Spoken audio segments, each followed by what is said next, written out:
cornet can, Boop-boopy-doo. like Betty Boop can do. A saxophone can go,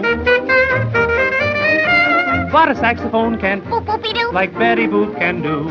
This little miss would never miss a chance for vocal tuning, and anytime and anywhere you can hear this lady.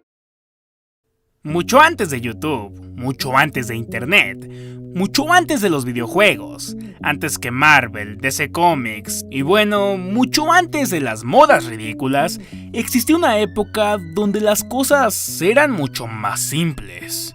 Por ahí en la década de los años 20 a los años 40, cuando Estados Unidos había entrado en una crisis económica conocida como la Gran Depresión, resultado de la Primera Guerra Mundial, las personas estaban desesperadas por entretenimiento. Necesitaban una razón para reír y simplemente ser felices, para no olvidar el por qué estaban vivos. Aquí fue cuando la animación entró en escena.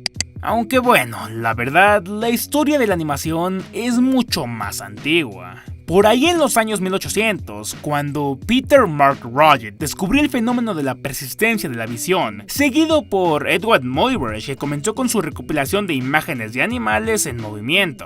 Pero no fue hasta la época de 1923 cuando Walt Disney de verdad extendió la técnica de la animación, combinando acción real con personajes de animación en la película Alicia en el País de las Maravillas, y terminando de revolucionar dicha técnica en 1928, cuando se produjo la primera película de animación con sonido sincronizado, conocida como Steamboat Willie. La historia como tal registró estas fechas como la época dorada de la animación, y es en esta época donde situaremos este video, la época de Bendy and the Ink Machine. Ahora, para los que no saben, Bendy and the Ink Machine es un videojuego de terror independiente, que al igual que Five Nights at Freddy's y Hello Neighbor, deja mucho que desear en lo que a jugabilidad se refiere, pero que lo compensa enormemente con su estilo y peculiar historia. En este juego encarnamos el papel de Henry, un dibujante retirado que fue invitado a volver a su antiguo estudio después de 30 años. La invitación proveniente de un hombre llamado Joe Drew, su antiguo jefe en la compañía. Al llegar al estudio te encuentras con que todo está abandonado. Y después de jugar un rato e ir reuniendo parte de la historia que está esparcida por todo el juego, descubres que tu ex jefe estaba haciendo experimentos para traer a sus dibujos a la vida, y al parecer, sus experimentos sí tuvieron éxito, ya que el personaje y sello de la compañía, el cual es un pequeño diablillo llamado Bendy, ahora está vivo. Y cabe destacar que es tremendamente peligroso. De igual manera, descubrimos que antiguos empleados como Sammy Lawrence y el director del departamento de música Joe Drew adoran a estos dibujos vivientes como dioses, formando lo que parece ser algún estilo de culto. De igual manera, Bendy no es el único personaje del cual debemos preocuparnos, ya que también tenemos a Boris, un lobo que se encuentra acechando por todos los alrededores, y la novia de Bendy, Alice Angel, quien al parecer tendrá un papel importante en el capítulo número 3. Pero eso lo dejaremos para más tarde. Actualmente existe una teoría que anda rondando por internet desde hace rato, la cual podría revelar la identidad del personaje más loco y obsesionado de todo el juego, obviamente refiriéndome a Joe Drew. Yendo al punto, se cree que este animador está inspirado en una persona de la vida real, y que los aterradores eventos que suceden en el mundo de Bendy hacen contraste con los eventos que ocurrieron en uno de los mejores estudios de animación durante la ya mencionada época dorada. Joe Drew puede estar inspirado en uno de los pioneros más importantes de la industria de la animación, un hombre cuya existencia ha sido simplemente ignorada en la historia. Y por supuesto, estoy hablando de Max Fleischer. Ahora, sé lo que muchos están pensando. Cuando miramos a personajes como Bendy y Boris, automáticamente pensamos en personajes de Disney. Es simplemente casi inevitable. Lo que quiero decir es que casi estamos adiestrados para pensar que Walt Disney fue el pionero absoluto de la animación y que no existió nadie más.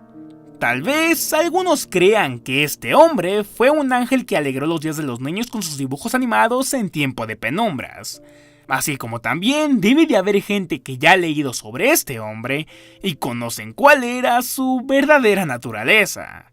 Walt Disney fue quien impuso estas ideas sobre nosotros, haciéndonos creer que gracias a él, la animación es lo que es hoy en día.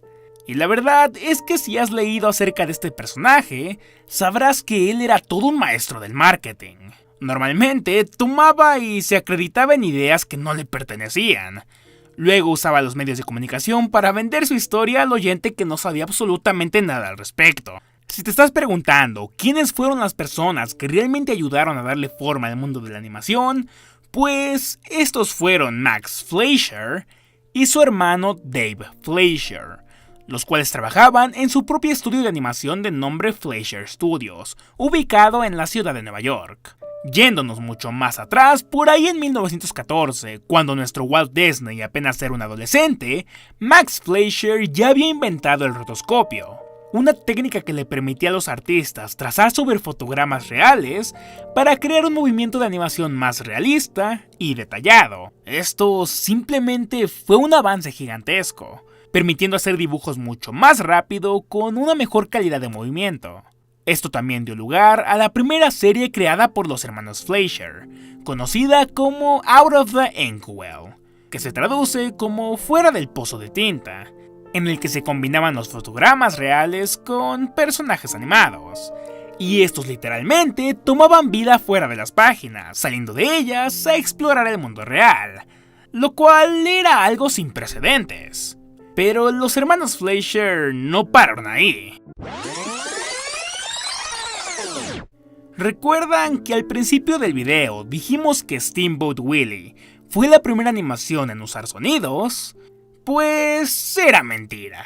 Y es que, seamos sinceros, pregúntenle a cualquier persona sobre cuál fue la primera animación en usar sonido, y lo más probable es que te responda que fue Steamboat Willie, cuando en realidad están 100% equivocados, ya que en 1924 Max Fleischer ya había estrenado dicha técnica, siendo más específico en una serie de cortos llamados Song Cartoons. De acuerdo con los rumores, cuando Steamboat Willie fue estrenada, Walt Disney desalentó a los periodistas para que no mencionaran esta innovación en la animación, y así reclamar todo el crédito de haber sido el primero en usar dicha técnica.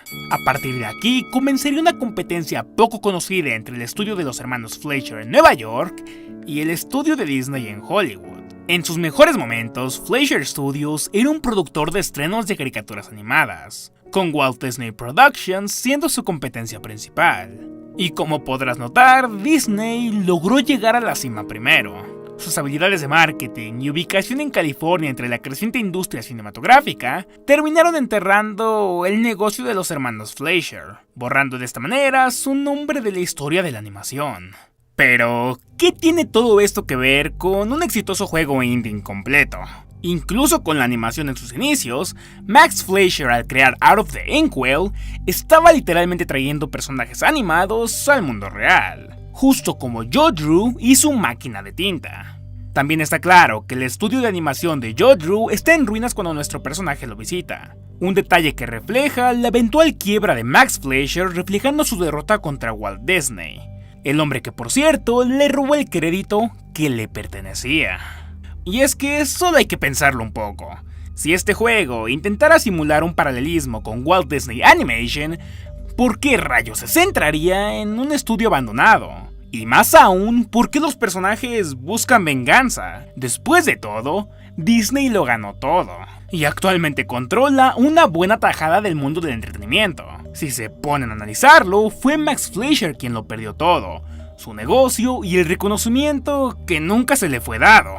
Si alguien en el mundo real estuviese buscando venganza como Joe Drew en Bendy and the Ink Machine, sería él. Ahora, con respecto a los personajes, como ya mencioné, al ver a Bendy en lo primero que pensamos es en Mickey Mouse, el pequeño ratón y mascota de Disney. Pero no vayas tan rápido, ya que Max Fleischer también tenía un personaje muy similar a Bendy, y me refiero a Bimbo, un perro color blanco y negro con grandes manos blancas. uno de los 5 personajes principales recurrentes que el estudio producirá durante su carrera. Un personaje cuya personalidad se asemeja directamente más a la de Bendy que la personalidad de Mickey Mouse. Por un lado tenemos a Mickey, un personaje que fue presentado desde sus inicios hasta la actualidad como un chico bueno. Mientras que por otro lado tenemos a Bimbo, el cual es un personaje un tanto diferente, ya que su personalidad es un tanto más alborotada. Tanto así que en una de sus apariciones en 1930, Stranger Sinners, unos fantasmas lo terminan castigando por una de sus travesuras. Este personaje casi siempre está persiguiendo mujeres y haciendo bromas. Su comportamiento podríamos decir que se asemeja a la de un pequeño diablillo.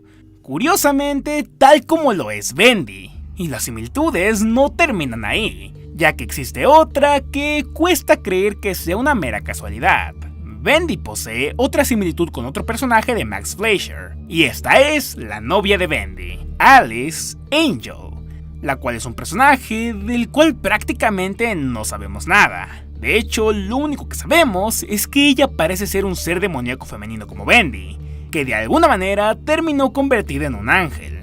También sabemos que ella fue dibujada para ser atractiva. De hecho, no solo luce físicamente bonita, sino también lleva un ajustado vestido negro sin mangas, algo que en esta era de la animación es considerado sexy y escandaloso.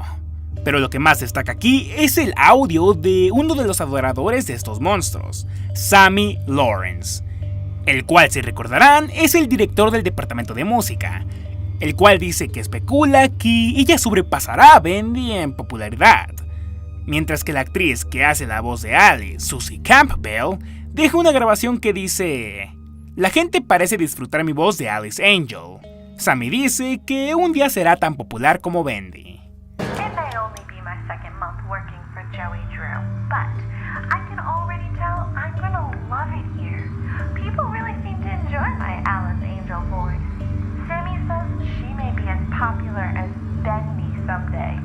Si se ponen a pensarlo, el personaje de Alice Angel coincide perfectamente con el icónico personaje animado Betty Boop, otra de las creaciones más famosas de los Fleischer. Betty Boop es una cantante que fue introducida como personaje secundario para el interés amoroso de Bimbo, la cual logró sobrepasarlo y hacerse mucho más popular que él. De hecho, esta llegó a ser el personaje animado más atractivo y sexy de la época. Tanto así que tuvieron que bajar el grado de su aspecto después de que el gobierno arremetiera con las películas con contenido sexual. Esta lleva puesto un vestido parecido al de Betty. Y si se están preguntando por qué una mujer atractiva se convertiría en el interés amoroso de un perro, pues para los que no lo saben, Betty Boop originalmente fue diseñada como un perro. Un perro de raza caniche francés para ser un poco más exactos. Y como pueden ver, era un diseño algo inquietante. Sus largas orejas eran repugnantes, y de hecho su diseño fue cambiado debido a que el primero simplemente era feo. Las colisiones entre la realidad y la fantasía no terminan aquí. Durante la guerra de Fleischer contra Disney se desarrollaron dos estilos de animación diferentes. Por un lado teníamos el estilo de Disney, que era mucho más familiar con personajes con comportamientos más realistas y en entornos que resultan ser más brillantes y alegres. Mientras que el estilo de Max Fleischer era más retorcido y dirigido a una audiencia mucho más madura, con personajes estirándose como si fueran una banda elástica. Era un estilo de animación bastante pobre que se sentía hasta cierto punto improvisado, con personajes que no estaban tan ligados a las reglas de la realidad. Las localizaciones se basaban en ciudades y alcantarillas, preferían los interiores de los edificios que los exteriores, y los temas tratados eran mucho más adultos. Justo como Betty Boop, un personaje que, como muchos saben, fue el símbolo sexual de una generación, y que persistió a través de diferentes generaciones. En resumen, estos cartoons tenían una temática oscura y otras veces infernales. Y este mismo estilo, estética, ambientación o como quieran llamarlo, es la que encarna el juego Bendy and the Ink Machine. Es decir, solo mírenlo. Joe Studio Animation es un espacio estrecho y confiado lleno de tubos industriales, goteando tinta, oscuro y sombrío. Es literalmente el infierno en la tierra. Pero aparte de los demás horrores con los que nos encontramos en el juego, lo más aterrador de todo seguramente es el culto. Como sabrán, la gran revelación con la que concluye el capítulo 2 es en la que Sammy trata de sacrificarse en honor a su dios de tinta, es decir, Bendy. Él claramente está en un culto venerando a estas criaturas vivientes, y aunque no lo creas, esto también hace contraste con el mundo real. El tema de los cultos era bastante recurrente en los estudios Fleischer. En el episodio de Betty Boop Is My Palm Red, podemos ver a Bimbo y a Coco el payaso venerando la sombra de una bruja que presuntamente le da a Bimbo sus poderes de adivino. Y luego en el episodio Betty Boop Red Hot Mama, una chimenea de repente, por ninguna razón aparente, se transforma literalmente en la boca del infierno. Pero quizás el más perturbador e inexplicable ejemplo sucede en el episodio Bimbo's Initiation, donde nuestro adorable perro Bimbo queda atrapado en una alcantarilla por Mickey Mouse, lo cual muestra el rencor de Max hacia Disney, y a continuación se topa con un montón de cultistas. Y no bromeamos. Continuando, después de que Bimbo se encontrara con los cultistas, estos le preguntan, ¿quieres ser un miembro? Wanna be a member? Wanna be a member? No. A lo cual Bimbo se niega, lo cual termina en que repentinamente le empiezan a torturar y castigar de distintas maneras, una y otra vez, repitiendo una y otra vez la misma pregunta, hasta que finalmente Bimbo acepta. Y es en este punto donde se le revelaría que el culto estaba formado completamente por clones de Betty Boop. Este tal vez es uno de los episodios más raros. Lo repito, es extraño y perturbador, y no tengo idea de cómo la gente del año 1930 le encontraba gracia a esto. Pero pienso que en esta escena nos da una gran indicación de lo que está pasando en Bendy and the Ink Machine. Así que, ¿cómo termina esta teoría? Pues tenemos el deseo de traer dibujos animados a la vida, las mascotas traviesas con guantes blancos con sus respectivas parejas femeninas, un jefe que guarda cierto rencor y las recurrentes imágenes de un culto independiente, de que Joe Drew no esté inspirado en Max Fleischer. El parentesco entre ambos personajes hace que esa posibilidad sea casi nula. Y si esta teoría es cierta, veremos cómo Alice Angel termina tomando control del escenario a la vez que progresamos en el juego, así como Betty Boop. Luego escucharemos que su popularidad se disparó de golpe sobrepasando a Bendy, y como podría esperarse, Bendy no estaría tan feliz por ello, creando una rivalidad entre personajes contigo atrapado en medio. Tal vez en un futuro veamos cómo estos engendros usan la máquina de tinta para multiplicarse entre ellos, y formando una secta creando cientos de clones de Bendy y Alice. Y más interesante aún, justo como vimos a Sammy como un monstruo de tinta, no me sorprendería ver a Joe Drew como la verdadera identidad del primer Bendy, fusionándose junto con su creación, literalmente consumido por su deseo de dar vida a dibujos animados, justo como lo deseaba Max Fleischer, el cual eventualmente fue consumido por su deseo de vengarse de Walt Disney. Y bueno, eso ha sido todo por este video. Como siempre les recuerdo que nuestro canal tiene un Patreon, y primeramente queremos agradecer a nuestros primeros patrocinadores, Luis Santos, Josh Rojas, Mario Nava y Juan Fracruz. De verdad, gracias por su contribución.